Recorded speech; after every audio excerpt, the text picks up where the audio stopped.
Lalu malaikat Tuhan menjumpainya dekat suatu mata air di padang gurun, yakni dekat mata air di jalan ke Syur.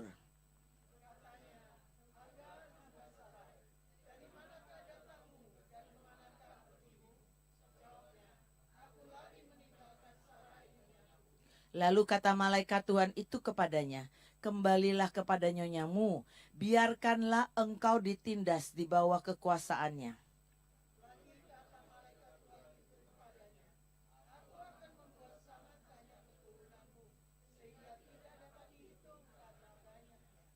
Selanjutnya kata malaikat Tuhan itu kepadanya, engkau mengandung dan akan melahirkan seorang anak laki-laki dan akan menamainya Ismail. Sebab Tuhan telah mendengar tentang penindasan atasmu itu.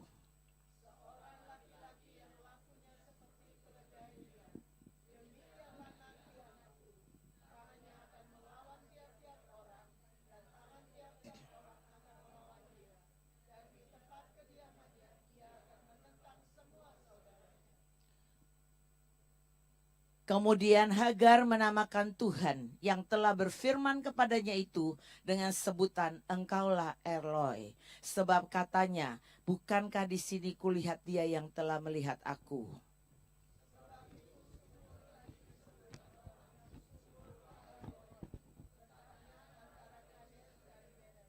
Lalu Hagar melahirkan seorang anak laki-laki bagi Abram dan Abram menamai anak yang dilahirkan Hagar itu Ismail.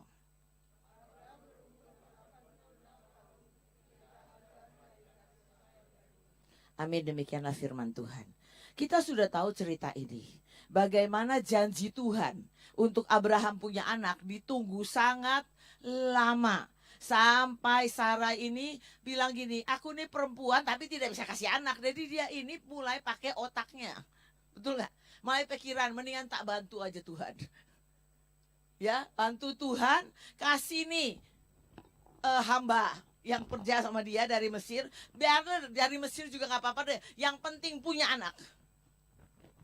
Tapi kalau kita lihat di sini, Sarai nggak pernah lu tanya sama Hagar, boleh nggak kamu jadi surrogate mother buat anak saya, betul nggak? Nggak pernah rundingan loh, nggak pernah rundingan. Boleh nggak kamu cuma boleh sama suamiku cuma menghasilkan anak aja, udah cukup. Kan kadang-kadang ada perjanjian di luar tuh kita dengar ya, ada orang-orang mau pakai perutnya wanita lain seperti itu. Ini saya rasa nggak ada perjanjian, nggak ada diajak ngomong, betul nggak ada diajak ngomong. Tapi Sarai pokoknya ngasih, nggak perlu ini, saya ini balik lagi ya. Jadi benar-benar Tuhan itu melihat setiap hal yang terjadi. Kita lihat ini kesalahan Sarai, betul nggak? Memberikan Hagar kepada Abram. Tapi begitu Hagar tahu bahwa ia mengandung, dia memandang rendah, mulai sombong. Betul gak sih? Ini orang padahal hamba loh, baru aja ngandung. Bukannya bersyukur atau apa, tapi mulai memandang rendah nyonyanya. Ya, kita tahu bahwa setelah itu Sarai datang lagi ke Abram. Ini benar-benar hamba yang ku kasih ke kamu, kenapa jadi sombong?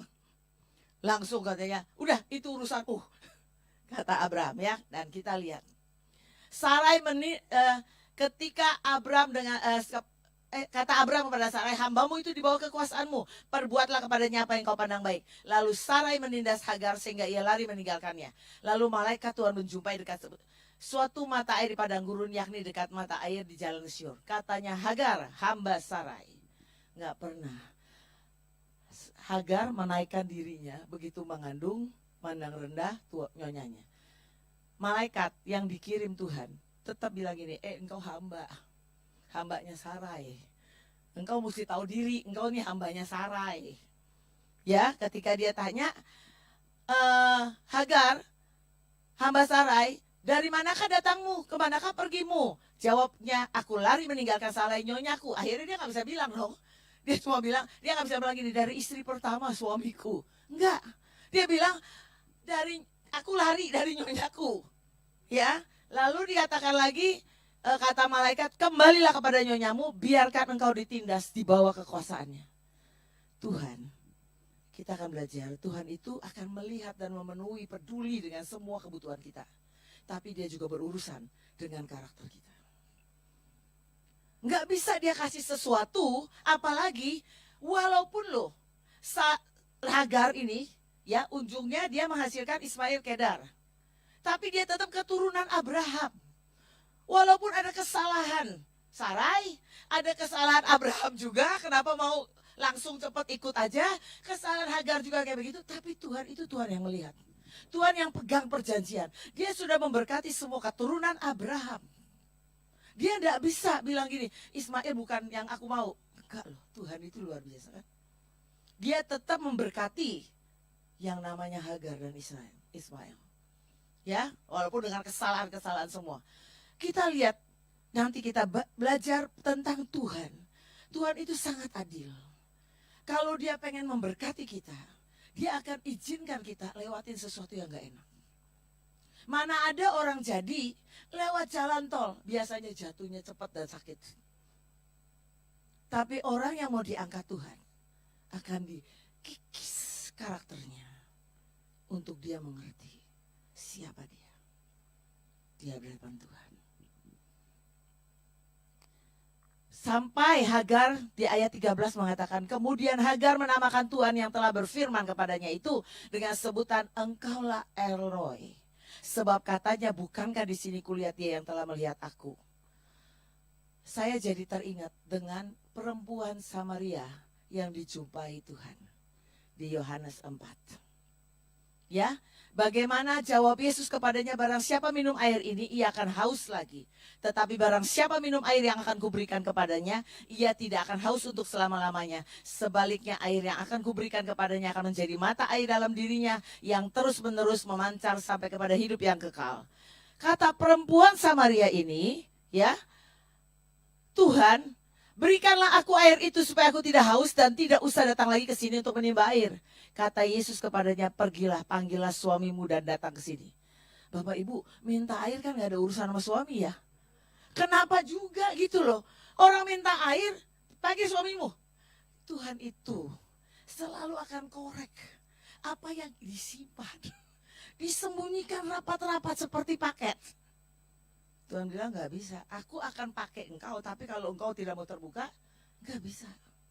Kita tahu di Yohanes 4 sampai ayat 29-30, bagaimana Tuhan akhirnya membuat si perempuan ini setelah ketemu Tuhan, dia tinggalkan bejana airnya. Kenapa dia tinggalkan itu? Semua kebutuhan air itu kebutuhan sehari-hari. Dia tinggalkan, dia datang ke desa.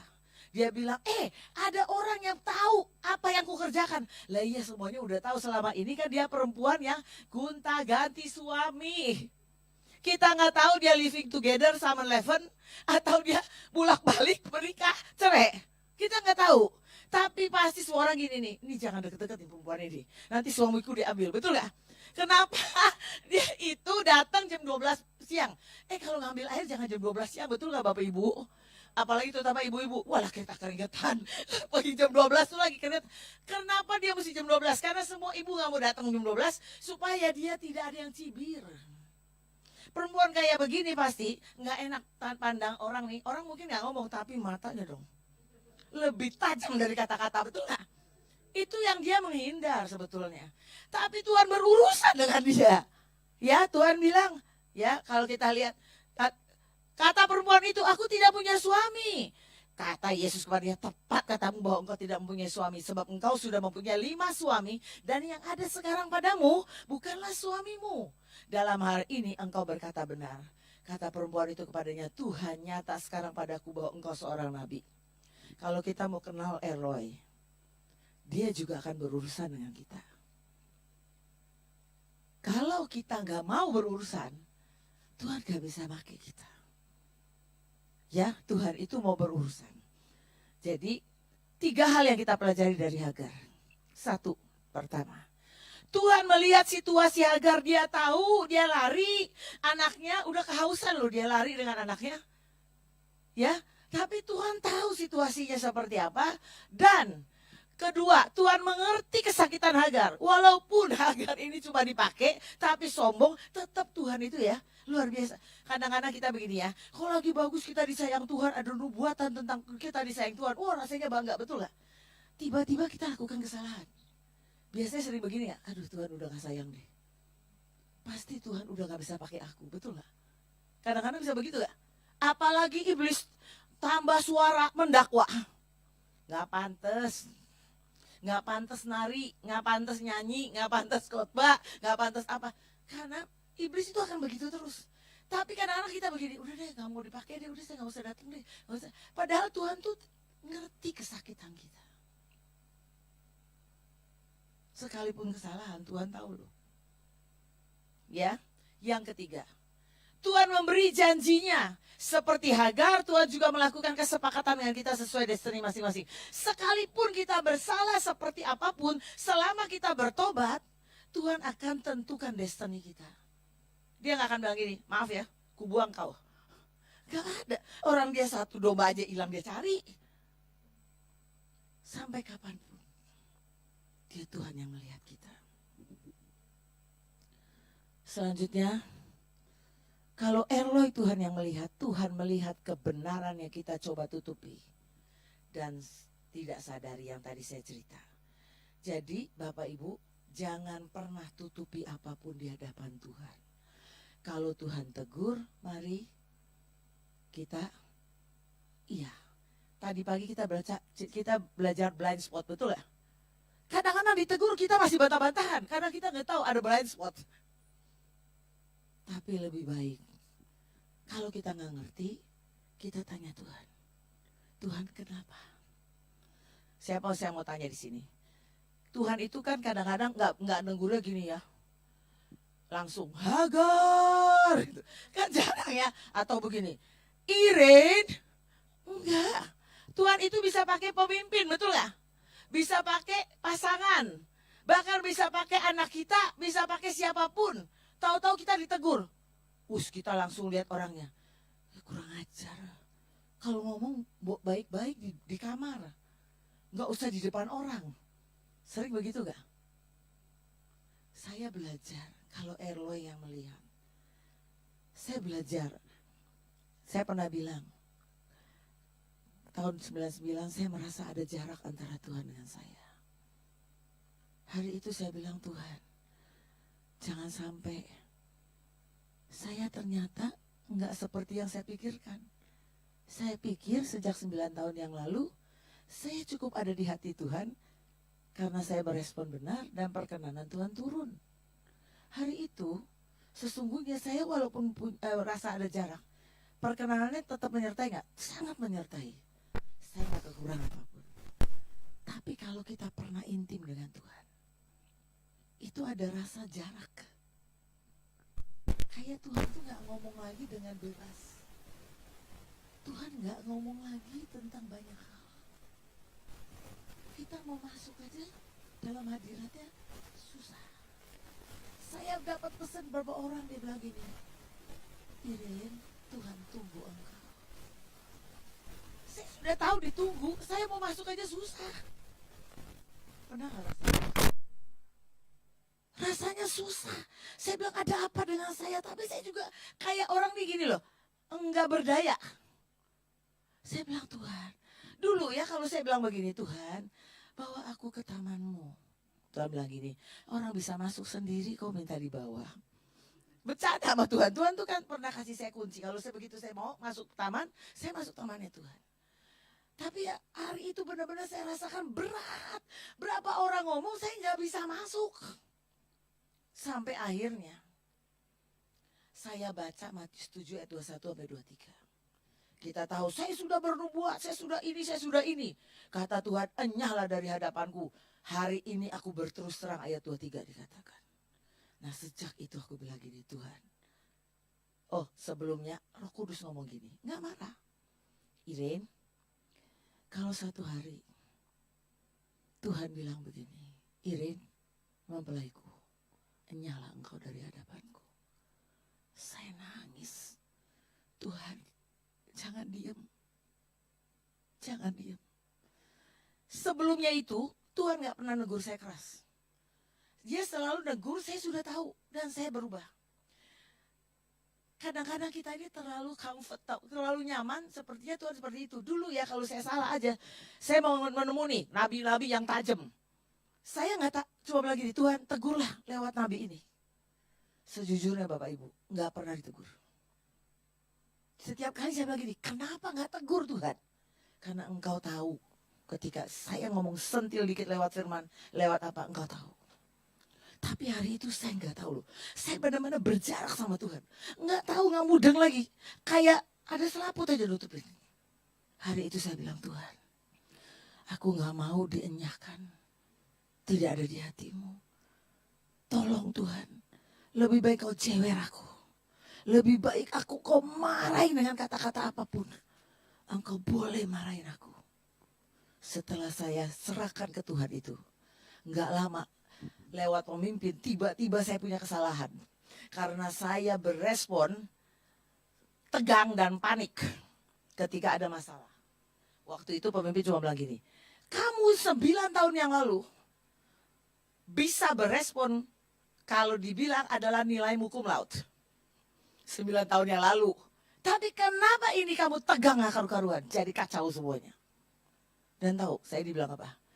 Kamu bukan Esther, Wasti. Aduh, kalau seorang mempelai dibilang Wasti, telerlah saya. Bener gak? Orang kalau udah Wasti tinggal dimasukin kotak loh. Gak akan muncul lagi. Saya nangis sama Tuhan. Jadi Bapak Ibu, kalau Tuhan kita tutupi sesuatu atau kita rasakan sesuatu dan Tuhan bongkar, bilang gini, silakan Tuhan, sekalipun sakit, kalau kayak ditusuk-tusuk sakit, silakan Tuhan. Maka blind spot akan keluar, hilang, karena dia akan ngomong terus terang. Saat ini ya, begitu saya minta perjanjian terus terang. Tuhan itu kalau udah negur saya lewat mimpi, saya masih gak mudeng, 2 hari lagi dia kasih saya mimpi lagi. Lebih keras dari itu. Dan saya tahu, saya buru-buru, lebih baik dia terus terang, daripada dia diem kayaknya kita disayang. Ternyata kita sudah, dia bilang gini, gak harum lagi, bau, basi. Itu yang mengerikan. Yang paling mengerikan, kita merasa masih baik-baik dan merasa disayang Tuhan, tapi ternyata kita ini sudah mau ditinggalkan Tuhan. Banyak orang ditinggalkan Tuhan tidak tahu loh. Saya pernah lihat penglihatan, tak lama banget. Saya naik ke bukit gitu. Kalau bukit kan naiknya lama gitu kan ya. Terus semua tiap orang bawa kompas. Waktu itu Tuhan bilang kompas itu Roh Kudus. Waktu saya naik, saya lihat ada yang jatuh. Jatuhnya tuh nggak satu-satu loh. Kalau jatuh gini, naiknya lama, jatuhnya ke bawah. Terus saya lagi dari atas gitu, saya lihat ke bawah. Saya lihat ada hamba Tuhan. Itu lagi KKR kesembuhan, KKR mujizat luar biasa di bawah. Tapi penglihatan saya ngerti banget bahwa hamba Tuhan ini lagi salah. Tapi kok bisa melakukan mujizat? Langsung saya tanya gini, Tuhan, maksudmu apa? Tuhan bilang, apapun yang dilakukan dalam namaku, mujizat tetap terjadi. Karunia itu tidak langsung diangkat. Tapi dia tidak terima upah. Hari itu saya bilang, Tuhan, kalau Engkau tidak menjamin, kalau Engkau tidak pegang aku, siapa yang sanggup Tuhan? Ya. Yang kedua, Tuhan melihat nilai hidup kita lebih berharga daripada penilaian orang lain, betul gak? Dia tahu kok. Dan Bapak Ibu, setiap kita pernah ngalamin sesuatu dengan Tuhan. Dan kita tahu Tuhan suka. Begitu kita ada salah sekalipun, dia gak pernah coret langsung. Nilai kita berharga. Dia sudah mati buat kita. Bayar dengan darahnya yang mahal. Jadi jangan pernah merasa sekalipun sekarang ini hidupmu kayak apapun. Dia tetap bisa melihat nilai kita lebih besar daripada orang lain lihat. Kalau kita kan sama orang lain, kemarin udah hebat, begitu salah orang lain mulai, ya kamu gak bisa begini-begini, betul gak? Tapi kalau Tuhan sekalipun dia tegur, dia tetap lihat nilai itu. Tuhan melihat kita dalam krisis iman kita, sekalipun kita tidak percaya. Makanya ada doanya kan gini, tolonglah aku yang tidak percaya, betul gak? Kalau kita tidak percaya, tidak bisa percaya, kita mendingan jerit dengan itu. Tolonglah Tuhan, aku yang tidak percaya, tolongnya aku. Jangan gini, enggak kok percaya. Tapi enggak percaya. Mendingan tolonglah aku yang tidak percaya. Yang keempat, yang D. Tuhan melihat kita ketika orang lain tidak memperhatikan. Hagar. Cuma sama anaknya loh. Tapi Tuhan melihat. Erloi, Tuhan yang melihat dan peduli. Yang pertama. Tuhan peduli dengan kebutuhan fisik kita. Ayat 7. Lalu malaikat Tuhan menjumpainya dekat suatu mata air di padang gurun, yakni dekat mata air di jalan ke Syur. Karena kita tahu Hagar kehausan. Betul gak? Jadi dia sebelum acara apapun, dia sudah tahu kalau saya gak kasih minum, gak kuat dia. Tuhan kirim malaikatnya. Dia melihat sumur. Yang kedua. Tuhan peduli dengan kebutuhan emosi dan rohani kita. Ayat 8 dan 9. Katanya Hagar, hamba Sarai, dari manakah datangmu dan kemanakah pergimu? Jawabnya, aku lari meninggalkan Sarai nyonyaku. Lalu kata malaikat Tuhan itu kepadanya, kembalilah kepada nyonyamu, biarkan engkau ditindas di bawah kekuasaannya. Sebetulnya untuk apa? Agar Hagar lakukan bagiannya untuk mengabdi. Kalau enggak genap. Karena ada bagian yang harus kita genapi. Supaya mujizat Tuhan terjadi. Hagar itu tiba-tiba dari seorang hamba. Menjadi nenek moyangnya sebuah keturunan besar loh. Ismail, Arab. Betul gak? Jadi dia mesti diproses dulu sama Tuhan. Jadi kalau orang datang ke saya gini, saya lagi proses hati, itu bagus. Benar, itu untuk apa? Untuk murnikan dia, jadikan dia seperti yang Tuhan mau. Jadi jangan melo-melo, aduh saya lagi proses hati, sakitnya di sini. Itu ada lagunya ya. Sakitnya di sini, enggak. Jangan, apalagi zaman sekarang ya, jangan cengeng. Bilang Tuhan, beri aku kemampuan untuk lolos. Beri aku kemampuan untuk lulus. Setiap kali saya enggak kuat ya. Saya cuma bilang gini, Tuhan beri aku kemampuan lolos. Minimal lolos Bapak Ibu. Angkanya tuh 5,5 gitu loh. Angkanya, tapi paling saya bilang gini, Tuhan beri aku kemampuan lolos dan lulus. Tapi lolos dulu. Karena kan kita juga gak kuat. Kita gak tahu. Berikan aku kemampuan lolos dan lulus Tuhan. Jangan pedulikan perasaanku. Kadang-kadang saya nangis, saya bilang gini. Tuhan, I'll do it just because I love you. Kalau kita mencintai seseorang, kita pengen lakukan buat dia kan. Apapun sakitnya, kita pengen lakukan buat dia. Itu yang saya kerjakan selalu ke Tuhan. Tuhan, kau tahu hatiku. Sekalipun sakit, I'll do it for you. Gak ada yang lain yang bisa membuat hati saya bertahan. Setiap kali saya lihat, Tuhan itu ajaib. Yang ini peduli ya dengan emosi, rohani, dan kebutuhan fisik. Yang ketiga, Tuhan peduli dengan kebutuhan keluarga kita. Ayat 10 lagi kata malaikat Tuhan itu kepadanya, aku akan membuat sangat banyak keturunanmu sehingga tidak dapat dihitung karena banyaknya. Tuhan tuh gak yang seceplok-seceplok. Dia tahu Hagar ini akan lewati sebuah perjalanan yang sangat sakit. Dan melahirkan sebuah keturunan yang besar. Tapi dia cuma mau bilang gini, jangan takut. Aku gak akan cuma urusin kamu sekarang. Tapi aku akan membuat sangat banyak keturunanmu. Sehingga tidak dapat dihitung karena banyaknya. Makanya kalau kita lihat sekarang orang Arab diberkati, itu janjian Tuhan.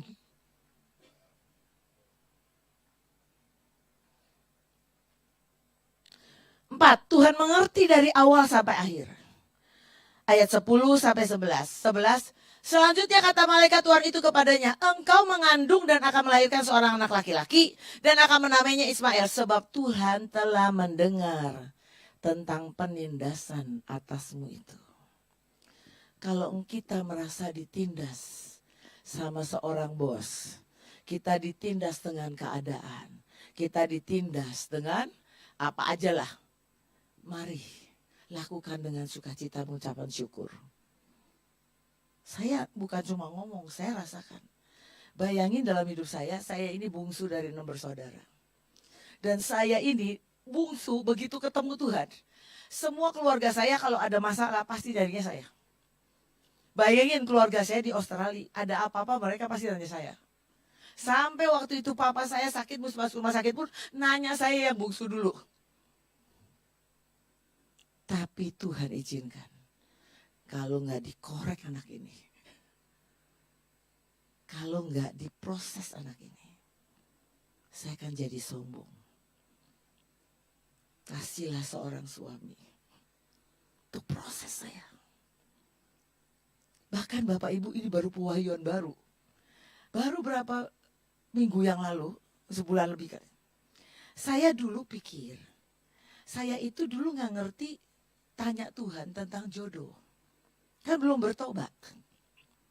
Begitu saya sudah bertobat, saya pikir karena saya bertobat, saya respon benar, Tuhan ubah semuanya.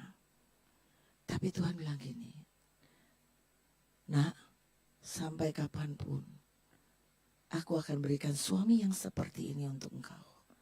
Jangan pikir, dulu kan saya punya banyak pilihan. Saya pikir kalau saya dengan pilihan yang lain, ceritanya storynya beda. Betul gak? Tapi Tuhan bilang gini, enggak. Mau kapanpun, suami yang kayak gini yang akan proses kamu jadi diamondku. Diamond itu butuh dipoles gak? Diasah dengan diamond yang lain loh. Digosok. Jadi kalau kita saling menggosok, untuk jadi diamond. Benar loh. Digosok sampai mengkilat. Dan saya tahu di tengah-tengah saya proses dengan suami saya, sakitnya. Sakit. Suami yang gak sama-sama saya pergi pelayanan, dia marah. Bukannya marah, dia begini ya. Iblis itu kurang ajar. Kalau saya dimarahi, dilarang masih mending. Enggak dilarang. Tapi dia kerjakan yang menyakitin saya. Saya cuma gak bisa marah. Saya cuma tenang. Tuhan, beri aku kekuatan. Dulu awal-awal saya makan Ponstan 500 mg karena gak kuat di otak. Tiap malam saya minum Ponstan supaya saya bisa tidur. Dan saya diajak ke psikiater sama suami saya sendiri. Sampai karena setiap kali saya bilang gini, saya mau gila Pak. Saya mau gila nih otak saya.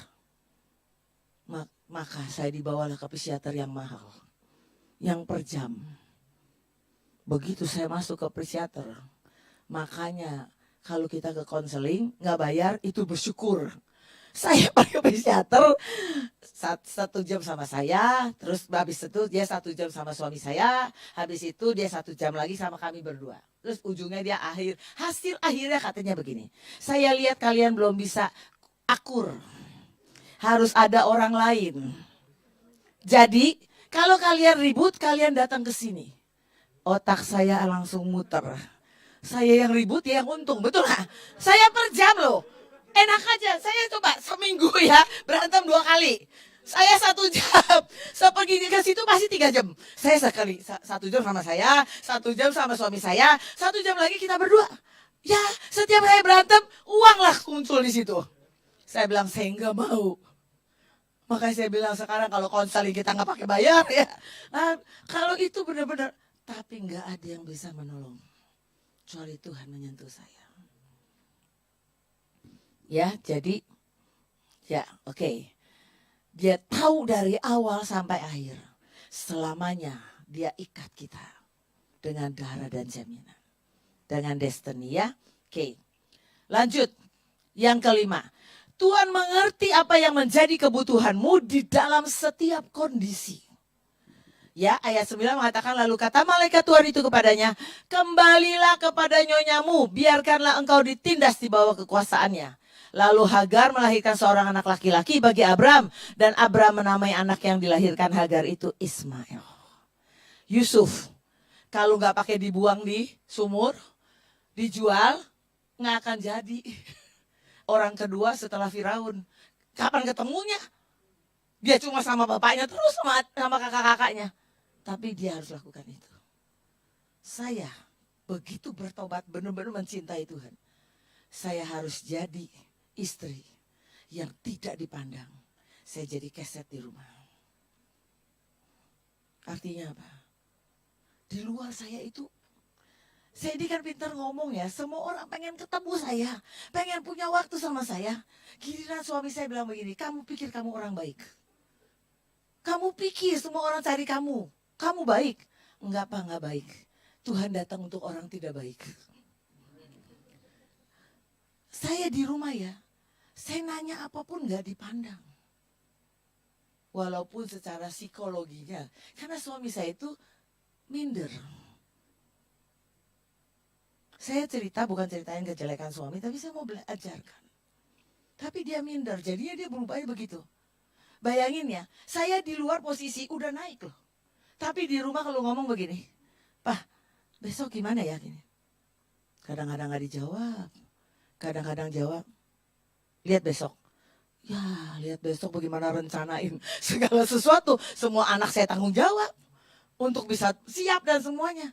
Tapi itu untuk mengikis keegoanku. Satu sisi Bapak Ibu, saya diangkat dari seorang sekretaris. Naik dan naik terus. Sampai dalam waktu singkat, saya pegang 12 triliun aset. Saya pegang 157 cabang.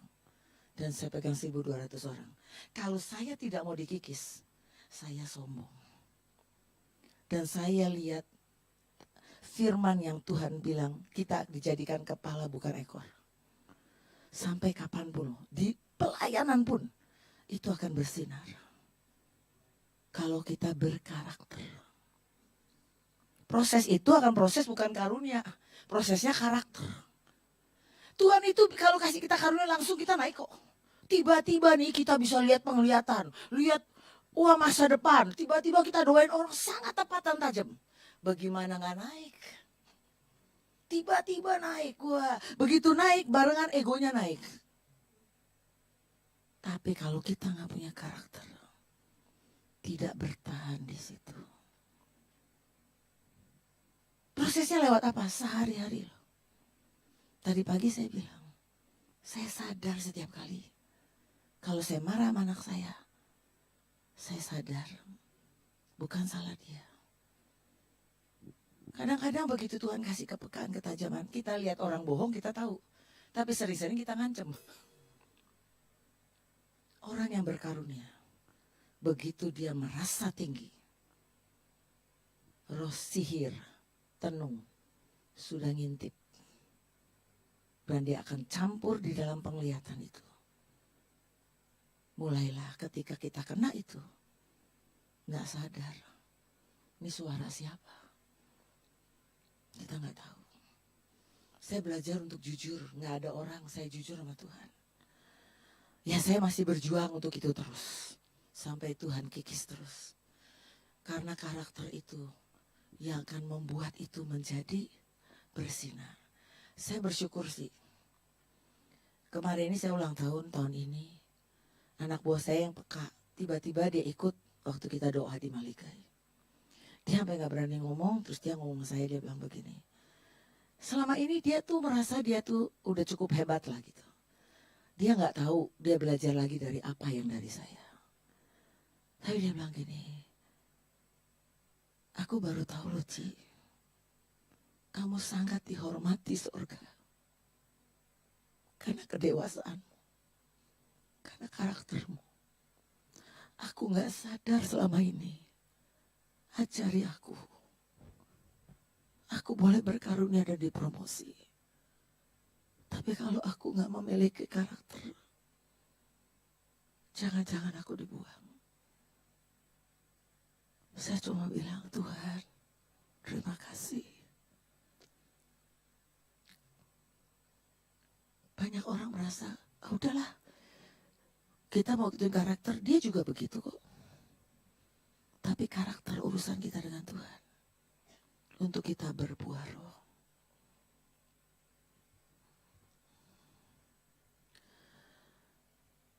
Jadi Kalau dia bilang kembalilah kepada nyonyamu, biarkan engkau ditindas. Saya bersyukur hari ini. Lewati semua. Di kantor, dikerjain orang yang iri.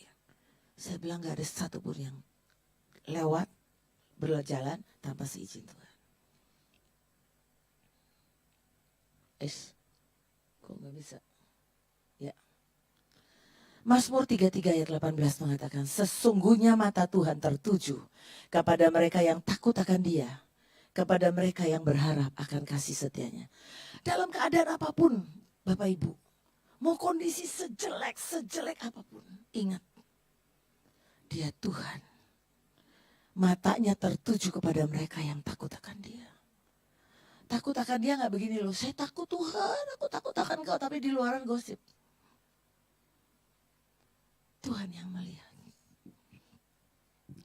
1 Samuel 16 ayat 7 mengatakan, tetapi berfirmanlah Tuhan kepada Samuel, janganlah pandang parasnya atau perawakan yang tinggi, sebab aku telah menolaknya. Bukan yang dilihat manusia, yang dilihat Allah. Manusia melihat apa yang depan mata, tapi Tuhan melihat hati. Kalau orang bilang gini, aku udah rendah hati. Oh dulu sih sombong, sekarang udah rendah hati. Kira-kira udah rendah hati belum? Belum, itu masih sombong. Kalau orang rendah hati merasa tidak rendah hati. Tapi orang yang bisa melihat itu.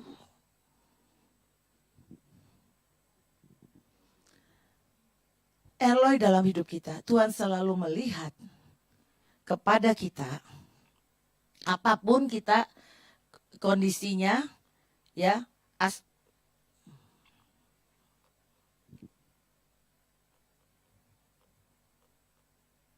ya, apapun keadaan kita, penuh dosa kesalahan, tidak ada yang peduli, tidak ada yang memperhatikan, kita lagi benar-benar krisis. Ya, Tuhan selalu melihat kepada kita dan kepada situasi kita.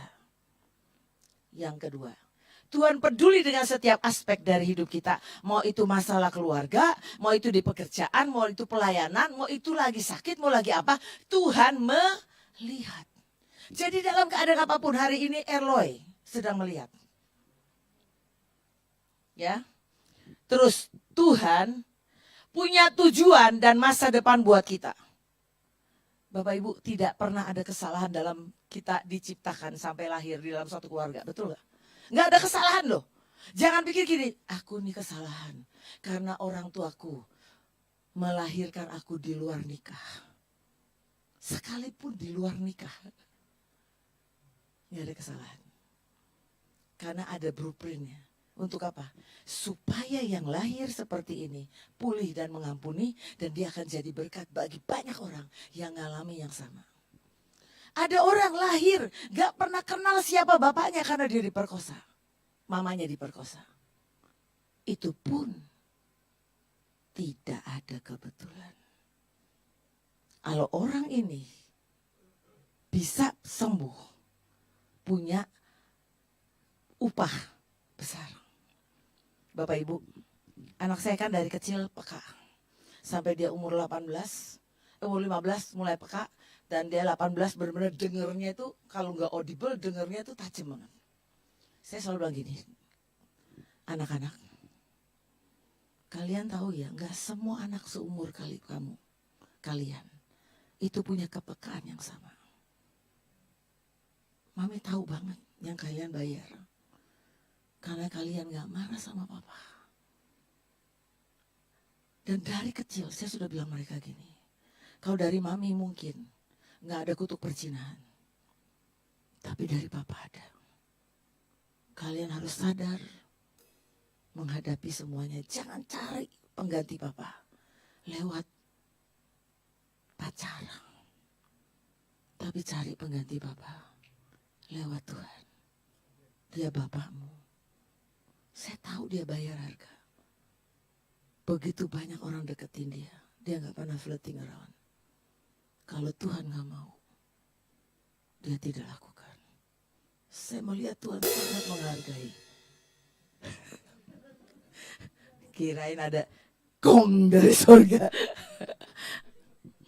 Jadi Bapak Ibu, nanti saya kasih sebuah film. Tidak ada kesalahan dalam Tuhan menciptakan kita. Kita punya destiny yang spesial. Oh iya, tadi pagi yang udah dateng, tapi nanti kalau mau lagi saya ngecop lagi. Stempel lagi yang mau, jangan double-double udah yang udah pagi, tapi kalau mau tadi tambahan, saya mau kasih tahu yang tidak ada hadir ya. Tanggal 5 Juni di kami ada Tuhan suruh buat penetapan tentang bangsa. Lalu Tuhan juga bilang, kalian boleh menetapkan, tulis destiny kalian, karunia yang kalian mau di 3 tahun ke depan adalah lawatan yang terbesar, dan apa saja yang ini kalian minta nanti dicop. Saya karena salah satu pemegang stempel.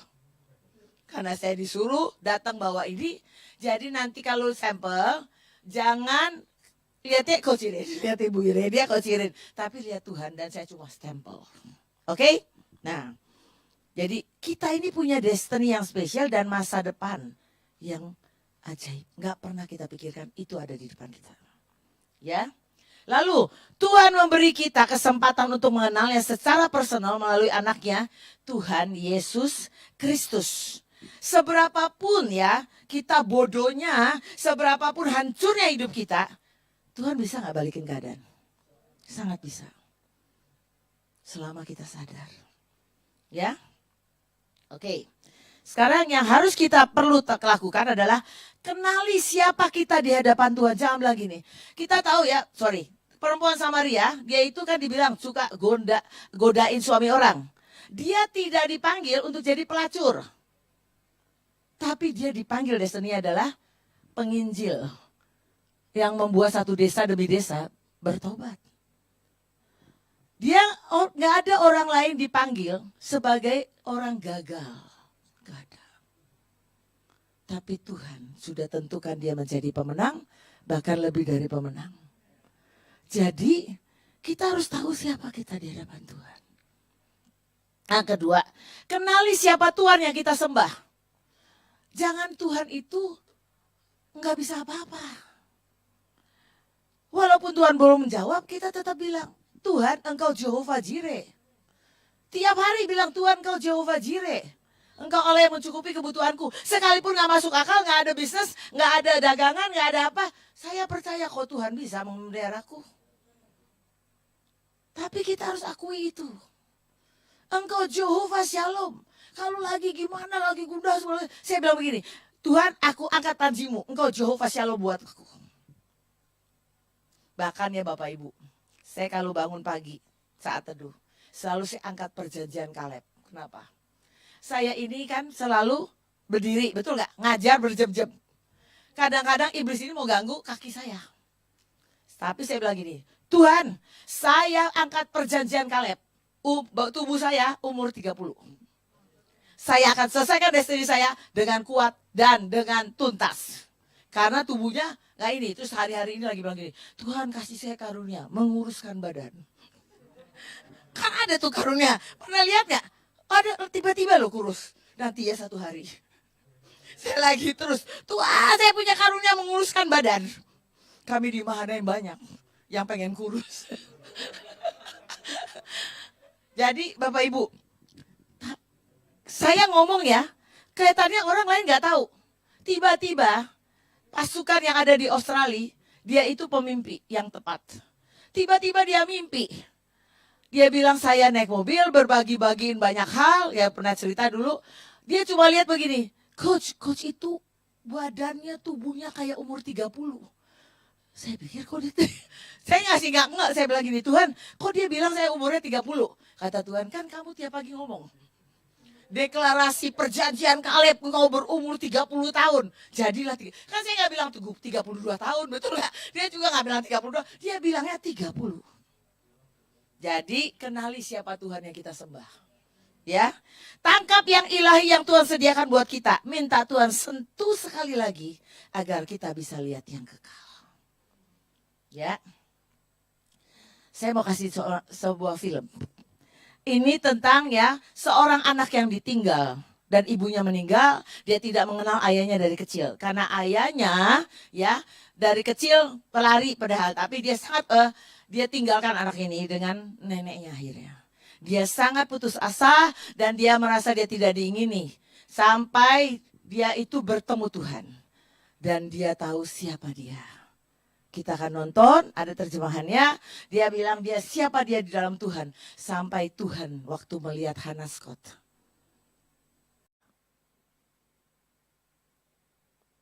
Saya rasa Tuhan gerakan dia nyanyi, buat lagu It's Okay. Dan ketika dia bilang otentik itu kesejatian. Dia nyanyi dengan dari hidup dia sendiri. Bisa gak kita di dalam keadaan yang sangat minim, kita tetap menyatakan there is always hope. Ada pengharapan. It's 2%, not 0%.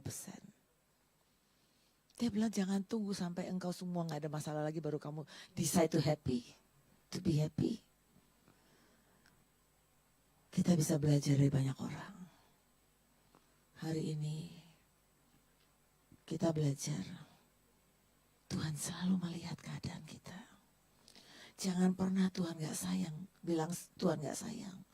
Jangan pernah bilang Tuhan gak tahu sih sakitnya. Tahu Tuhan. Jangan pernah bilang kenapa keluargaku seperti ini. Kenapa pekerjaanku seperti ini. Kenapa semua keadaan jadi begini. Saya ada anak yang selalu komplain aja datang ke saya. Bilang ini udah susah nih masalah sekarang. Saham susah, apa susah dan semua. Saya bilang cari Tuhan. Hari ini kita tahu keadaan sakit kayak apapun. Dia akan melihat. Nanti kalau dia lihat. Tiba-tiba suddenly. Dia kasih sentuhan. Berubah semuanya. Nightbird tiba-tiba loh. Sedunia lihat dia. Dan dia dikirimin uang. Untuk ongkos. Sampai semua orang doain dia supaya dia sembuh. Saya lagi pengen lihat tuh. Saya bilang gini Tuhan. Sentuh anak ini. Supaya dia jadi kesaksian. Hidupnya tinggal 2%. Tuhan bisa bikin. Langsung jebret. Hidup balik.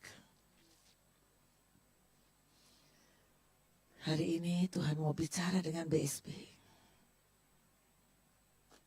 Jangan biarkan blind spot menutupi engkau. Tuhan tetap melihat. Asal tetap punya sikap yang rendah hati, mau ditegur, mau dikoreksi.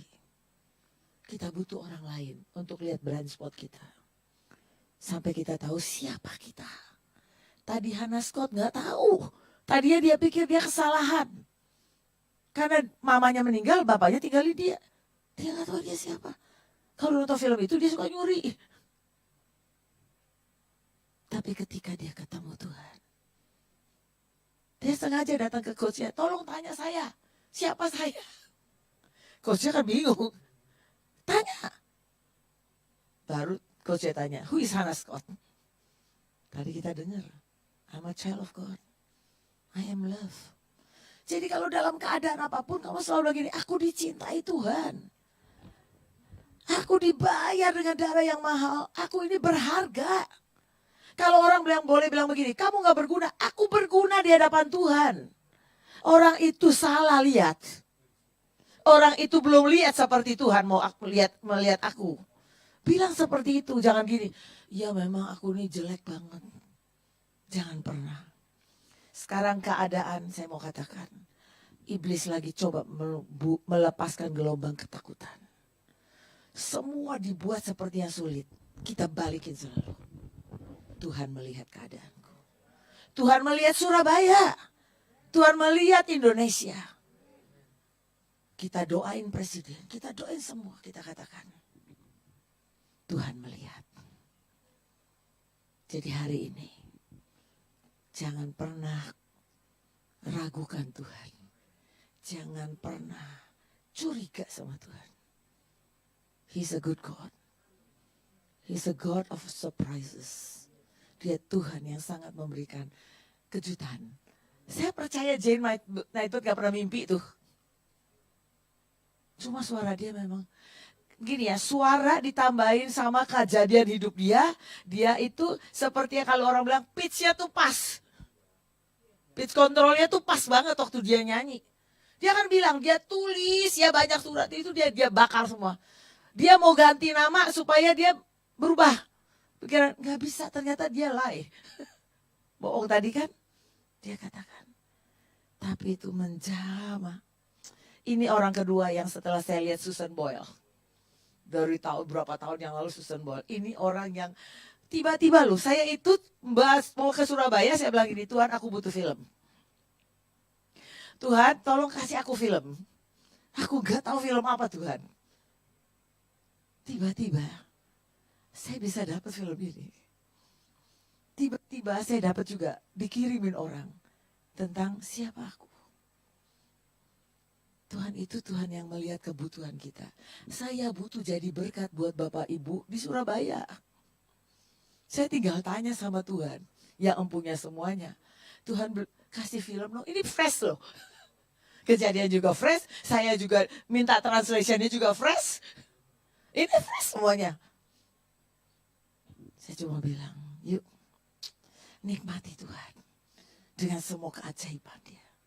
Dengan semua kejutan yang dia mau berikan. Jangan pernah berkata-kata yang negatif. Mari kita berdoa. Tuhan terima kasih hamba sudah sampaikan apa yang kau taruh di hati hamba. Terima kasih Tuhan kalau Engkau Allah yang berkata.